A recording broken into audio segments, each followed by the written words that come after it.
Hey everyone, Sarah Maliski here, interviewing Maya Korn, executive producer of A Glass Cabin. Hey Maya, thank you for being here. Nice to meet you. Nice to meet you too. So tell us a little bit about this short and just some things about what it's like to actually produce a film and get it to a festival and do all of the items that, go behind making a movie. I think for me, the film is about female paranoia, and it really rings true. Just like when I'm walking down the street, someone catcalls me, I feel very, very sensitive. So that's like the kind of buzzword. Producing the film, I'm trying to think, or just producing something that goes into a festival. It's a lot of work. Like I have a short screening this weekend. It's a lot of logistics and creative development and then bugging programmers and sending them letters and trying to get waivers. It's a hustle, but it's worth it. Right. And so this was about, how long was this film? This film's about 12 minutes. A 12-minute film. So what goes in behind the scenes in that? So how long did it take you to create a 12-minute film? 4 days. Okay. Yeah. 4 days. Well, like 4 days of the actual shoot. Okay. Pre-production's about 3 months. And then post, I can't remember how long John took doing the edit, probably like 2 or 3 months.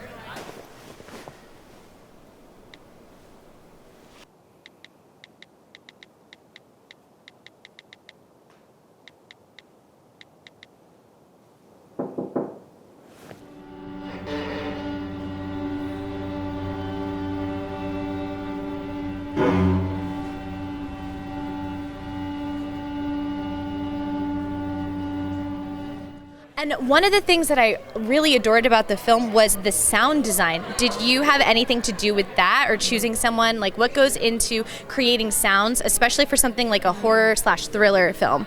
So I didn't, but I can tell you that John, like we're working on a feature right now and sound design is the most important to him. Like even when we're thinking about the script we're developing now, he's like, yes, this might be awkward syntax, like this part might not make sense, but you've got to believe me, sound design is paramount and that's huge. So he worked very closely with the composer and the sound mixer, Mert. Mert couldn't be here today, which is a shame, but like they're kind of the talents behind the sound design. Okay. Yeah. That's really interesting, because I feel like it sometimes becomes a thing that people don't automatically think about because they just see the cinematography and they're like, oh, this is what I'm feeling, but a sound is important. Super important. Also, watching the film, there was a lot of exterior snow happening, and it was really beautiful, but what was that like shooting in that type of climate? Well, John had the foresight to bring a chef. So luckily we were going to have an issue with food. Like it's like basic things. How do you survive in a snowstorm when you're snowed in? But luckily we had a chef. So we had gourmet meals, Michelin star. In terms of like the comfort level, it's just making sure the actress is comfortable, warm. But it wasn't so much of a problem. It's just because we had everything we needed. We just was shut in for a bit. And what are the themes that you feel are most prominent in the film and that you kind of want the viewers to take away from?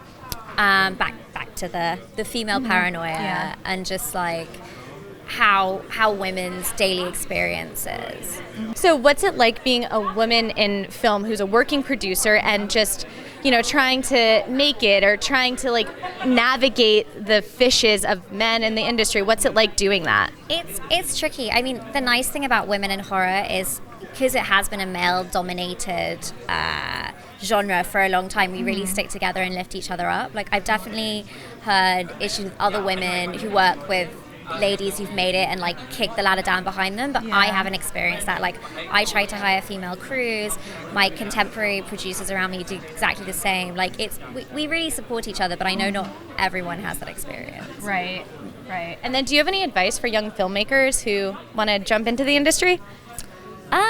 I think just do it. It takes a really long time. Like I feel like only after 10 years I'm finally like making it as a producer, and it did take also 3 years of film school, but like just get an internship on set, just do a PA job, work your way up. If you really want to do it, just do it, or just get a 5D camera and make something and teach yourself online how to edit. Like it's really, horror is such an amazing DIY genre.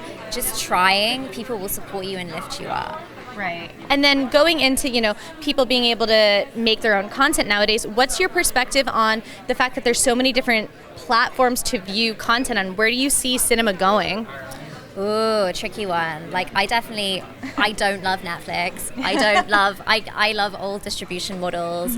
I don't know. I feel like there's going to be way less studios. The studios are going to buy each other out. There's going to be like 3. We're going to do way more VOD. I think there'll be more VR. Yeah. But yeah, I don't know. It's an exciting time to be a young producer, honestly. You need to be at the forefront of all kinds of new media.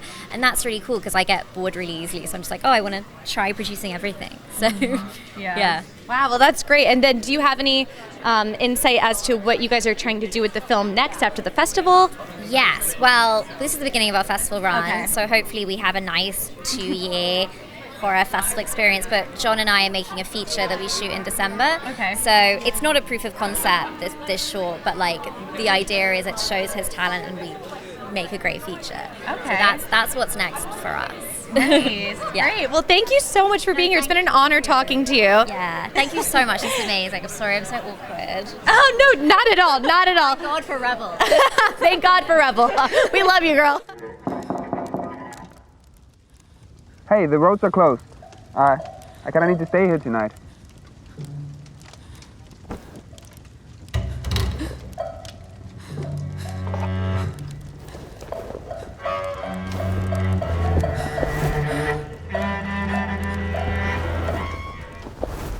Hey everyone, Sarah Maliski here interviewing star of The Glass Cabin, Revell Carpenter. Thank you so much for being here today. Of course, thank you for having me. Sure. So, how do you feel about seeing yourself on the big screen at the Chinese Theater here in LA? Really cool, especially because Chinese theater is the Chinese theater. Very interesting seeing yourself showering on screen with like 100 strangers nearby, but that was really fun.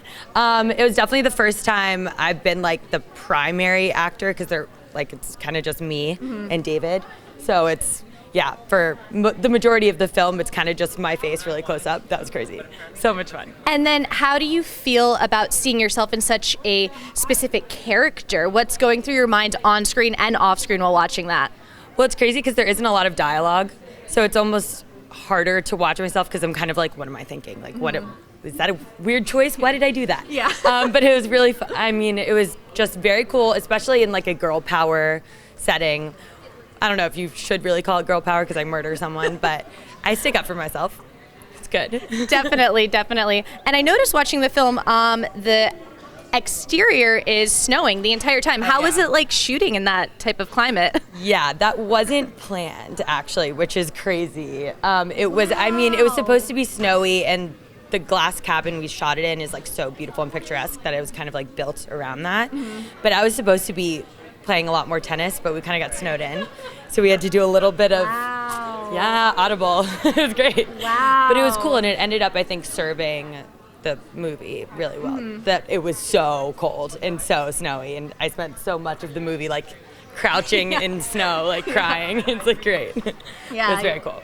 And then while watching the film, I wasn't sure where your character was. I was like, is she in a rehab center? Is this in her brain? Is she having a dream? What do you think the viewers see when they're watching the film? It's so interesting. I hadn't thought about that.